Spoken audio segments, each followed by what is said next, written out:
Good evening. I'm honored to be here and grateful that you're tuning in. I'm Gretchen Whitmer, the 49th governor of the great state of Michigan. Tonight, I'm at my daughters Sherry and Sydney's public school, East Lansing High School. We're here today with families and parents, teachers, and most importantly, students. I want to thank you all for coming, but tonight I'm going to talk to those of you who are watching at home. I'd need a lot more than 10 minutes to respond to what the president just said. So instead of talking about what he is saying, I'm going to highlight what Democrats are doing. After all, you can listen to what someone says, but to know the truth, watch what they do. Michiganders are no different from Americans everywhere. We love our families and want a good life today and a better life tomorrow for our kids. We work hard, and we expect our government to work hard for us as well.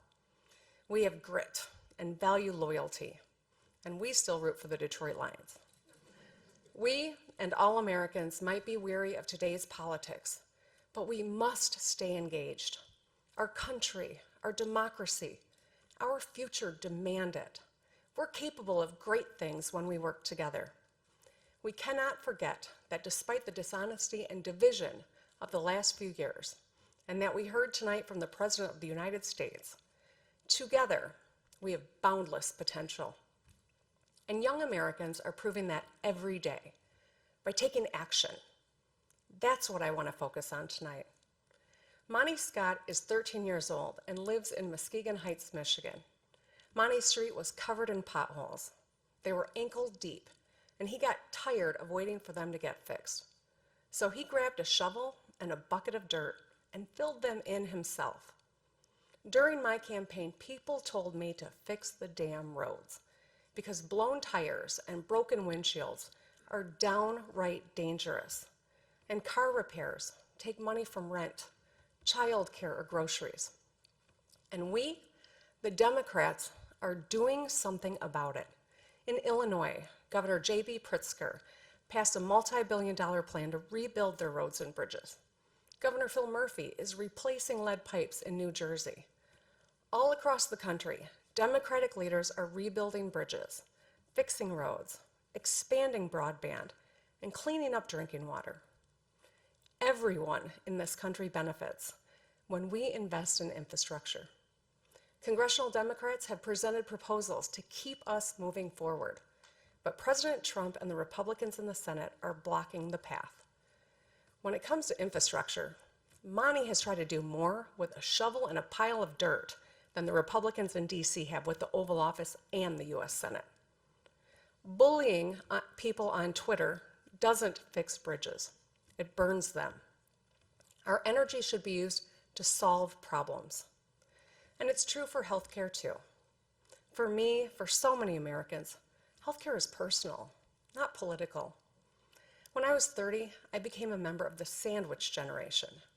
That means I was sandwiched between two generations of my own family for whom I was the primary caregiver. I was holding down a new job, caring for my newborn daughter, as well as my mom at the end of her brain cancer battle. I was up all night with a baby, and during the day, I had to fight my mom's insurance company when they wrongly denied her coverage for chemotherapy. It was hard. It exposed the harsh realities of our workplaces, our healthcare system, and our childcare system. And it changed me. I lost patience for people who are just talk and no action. So as a state senator, I worked with a Republican governor and legislature to expand healthcare coverage to more than 680,000 Michiganders under the Affordable Care Act. Today, Democrats from Maine to Montana are expanding coverage and lowering costs. In Kansas, Governor Laura Kelly is working across the aisle to bring Medicaid coverage to tens of thousands. In New Mexico, Governor Michelle Lujan Grisham enshrined ACA protections into law. Every Democrat running for president has a plan to expand health care for all Americans.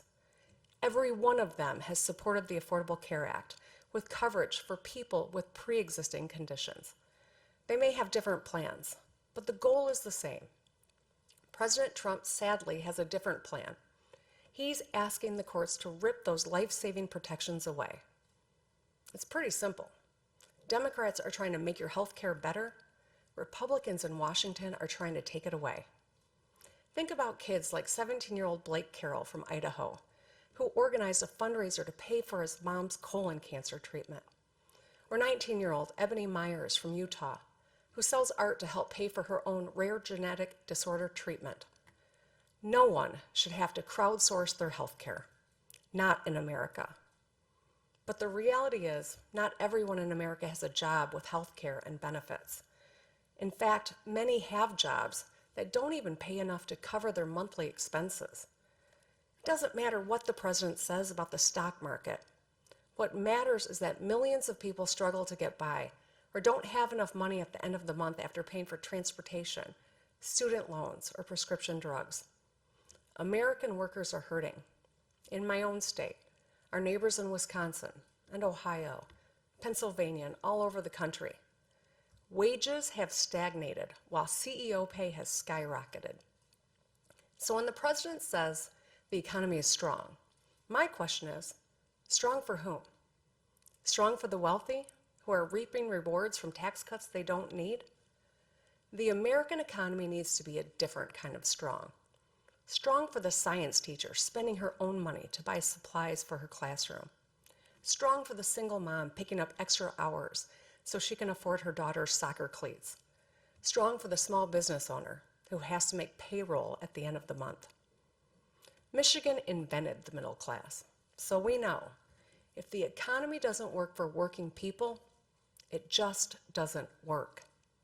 Who fights for hardworking Americans? Democrats do. In the U.S. House, Speaker Nancy Pelosi and Democrats passed a landmark bill on equal pay, another bill to give 30 million Americans a raise by increasing the minimum wage, and groundbreaking legislation to finally give Medicare the power to negotiate lower drug prices for America's seniors and families. Those three bills and more than 275 other bipartisan bills are just gathering dust on Senate Majority Leader Mitch McConnell's desk. Senator McConnell, America needs you to move those bills. Meanwhile, Democrats across the country are getting things done. Pennsylvania's Governor Tom Wolf is expanding the right to overtime pay. Michigan is too. Because if you're on the clock, you deserve to get paid. Nevada Governor Steve Sisolak and North Carolina Governor Roy Cooper are working to give hard-working teachers a raise. And speaking of the classroom, Wisconsin Governor Tony Evers unilaterally increased school funding by $65 million last year. In Colorado, Governor Jared Polis has enacted free all-day kindergarten. And in 29 states, we've helped pass minimum wage hikes into law, which will lift people out of poverty and improve lives for families. That's strength. That's action. Democracy takes action. And that's why I'm so inspired by young people. They respond to mass shootings, demanding policies that make schools safer. They react to a world that's literally on fire, with fire in their bellies, to push leaders to finally take action on climate change. They take on a road filled with potholes with a shovel and some dirt. It's what gives me great confidence in our future. And it's why sometimes it feels like they're the adults in the room. But it shouldn't have to be that way. It's not their mess to clean up. It's ours. The choices we make today create their reality tomorrow. Young people, I'm talking to you and your parents and grandparents. Democrats want safe schools. We want everyone to have a path to a good life, whether it's through a union apprenticeship, a community college, a four-year university, without drowning in debt. We want your water to be clean. We want you to love who you love and to live authentically as your true selves.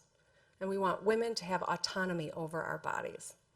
We want our country welcoming, and everyone's vote counted. 2020 is a big year. It's the year my daughter Sherry will graduate from high school. It's also the year she'll cast her first ballot, along with millions of young Americans. The two things are connected, because walking across a graduation stage is as important as walking into the voting booth for the first time. Her future, all our kids' futures, will be determined not just by their dreams, but by our actions. As we witness the impeachment process in Washington, there are some things each of us, no matter our party, should demand. The truth matters.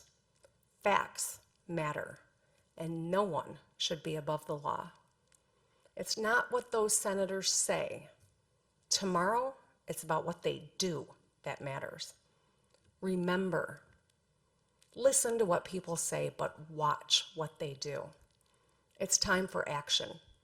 Generations of Americans are counting on us. Let's not let them down. Thank you for listening. God bless America. Good night.